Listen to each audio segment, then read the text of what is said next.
एक घना जंगल था। इतना घना कि सूरज की रोशनी भी जमीन तक पहुंचने से पहले थक जाती थी। पेड़ों के तने इतने पुराने थे कि उनकी छाल पर समय की झुर्रियां साफ दिखाई देती थीं।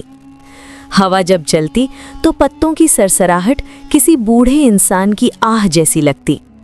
इसी जंगल के किनारे एक छोटा सा गांव था। मिट्टी के घर, फूस की छतें और तंग गलियां।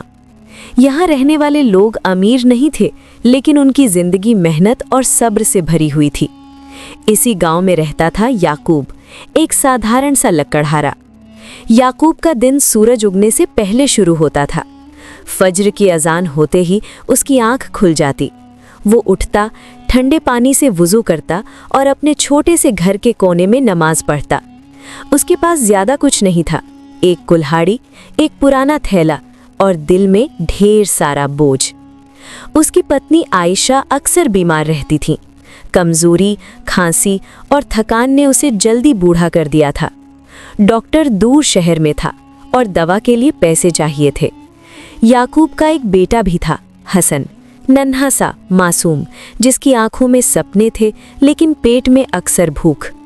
हर सुबह याकूब जंगल की तरफ चलता, कंधे पर कुल्हाड़ी और मन में एक ही दुआ, या अल्लाह, आज इतना मिल जाए कि घर का चूल्हा जल सके। वो पेड़ काटता, लकड़ी बांझता और फिर बाजार में बेचने ले जाता। कुछ दिन अच्छे होते, कुछ दिन बिल्कुल खाली, लेकिन याकूब ने कभी शिकायत नहीं की। वो जानता था रिस्क ऊपर से आता है। एक दिन जंगल में कुछ अलग हुआ। याकूब दूर तक चला गया, इतना दूर कि उसने पहले कभी वहाँ लकड़ी नहीं काटी थी। वहाँ पेड़ ज्यादा मोटे थे और जमीन भी ज्यादा उपजाऊ लगती थी। जब उसने कुल्हाड़ी उठाई तो अचानक उसे चमक दिखी। पेड़ की जड़ों के पास मिट्टी में कुछ दबा हुआ था। उसने हाथ से मिट्टी हटाई, उसकी उंगलियां कांप गईं। वो सोने के सिक्के थे, पुराने, चमकदार, भारी। याकूब की सांस रुक गई। उसने इधर उधर देखा, जंगल खामोश था। उसका दिल तेज धड़कने लगा। इतना सोना उसने कभी सपने में भी नहीं देखा था। उसके दिमाग में तस्वीरें घूमने लगीं। आयशा की दवाइयाँ, हसन के लिए नया कपड़ा, एक पक्का घर, भूख से आज़ादी। लेकिन फिर एक आवाज़ आई, ये तुम्हारा नहीं है। याकूब बैठ गया। उसने सिक्कों को देखा, फिर आसमान की तरफ नज़र उठाई। या अल्लाह, ये किसका है? उसने सिक्के वापस मिट्टी में रख दिए, ऊपर से पत्ते डाल दिए और वहाँ से घर की तरफ लौट आया। उस दिन वो ज़्यादा लकड़ी नहीं काट सका, लेकिन उसका दिल हल्का था। उस रात आयशा की तबीयत और बिगड़ गई, तेज़ बुखार और सांस लेने में तकलीफ। हसन डर गया। वो बार बार अपने अब्बा से पूछता, अम्मी ठीक हो जाएंगी ना? याकूब के पास जवाब नहीं था। उसकी जेब में सिर्फ कुछ सिक्के थे जो दवा के लिए भी पूरे नहीं थे। उसी रात याकूब की आंखों में जंगल और सोने के सिक्के घूमते रहे। वो उठ बैठा, पसीने में डूबा हुआ। उसने अपना सिर दोनों हाथों से पकड़ लिया। क्या अल्लाह ने मुझे इम्तिहान में डाल दिया है? अगली सुबह वो फिर जंगल गया, उसी जगह। उसके कदम भारी थे, दिल बेचैन था। जब उसने पत्ते हटाए तो सिक्के वहीं थे। इस बार उसकी नज़र देर तक उन पर टिकी रही। उसके अंदर दो आवाज़ें थीं। एक कहती थी, बस थोड़े से ले लो, कौन देख रहा है? दूसरी कहती थी, हर हराम चीज़ बरकत छीन लेती है। उसके हाथ कांप रहे थे। उसकी आंखों के सामने आयशा का चेहरा था। हसन की भूखी आंखें थीं। याकूब ने गहरी सांस ली। उसने सिक्कों को हाथ में नहीं उठाया, बल्कि वहीं बैठकर दोनों हाथ आसमान की तरफ उठाकर बोला, या अल्लाह, मुझे पता नहीं ये इम्तिहान क्यों है, लेकिन तू मेरे दिल की हालत जानता है। अगर ये सोना मेरे लिए है तो तू खुद कोई रास्ता दिखा, और अगर नहीं है तो मेरे दिल से इसका ख्याल भी निकाल दे। उसकी आंखों से आंसू टपक पड़े।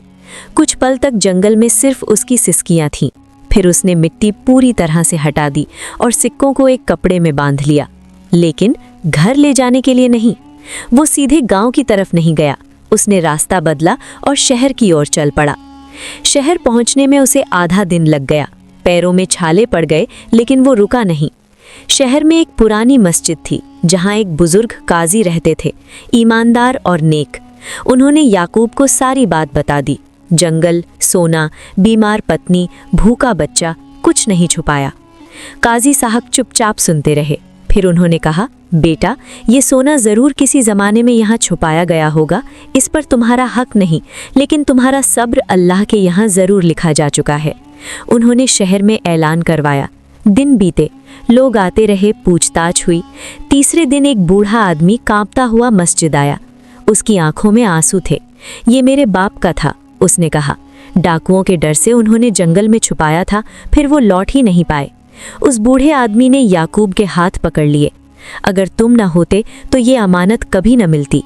काजी साहब ने सोना उसके मालिक को लौटा दिया, लेकिन कहानी यहीं ख़त्म नहीं हुई।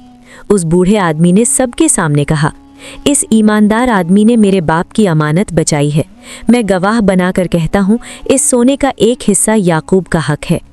याकूब ने मना करना चाहा, लेकिन काजी साहब ने कहा, ये मेहमताना नहीं, ये अल्लाह की तरफ से इनाम है। याकूब घर लौटा तो उसके हाथ खाली नहीं थे, लेकिन दिल पहले से कहीं ज़्यादा भरा हुआ था। आयशा की दवाइयाँ आ गईं।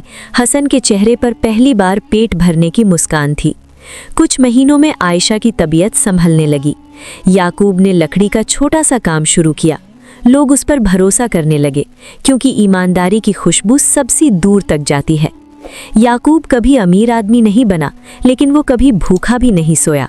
और जंगल, वो आज भी घना है, लेकिन याकूब जब भी वहाँ जाता है, पेड़ों की सरसराहट अब आह नहीं बल्कि दुआ जैसी लगती है। अगर आपको वीडियो अच्छी लगी हो तो लाइक करें और चैनल को सब्सक्राइब करना न भूलें।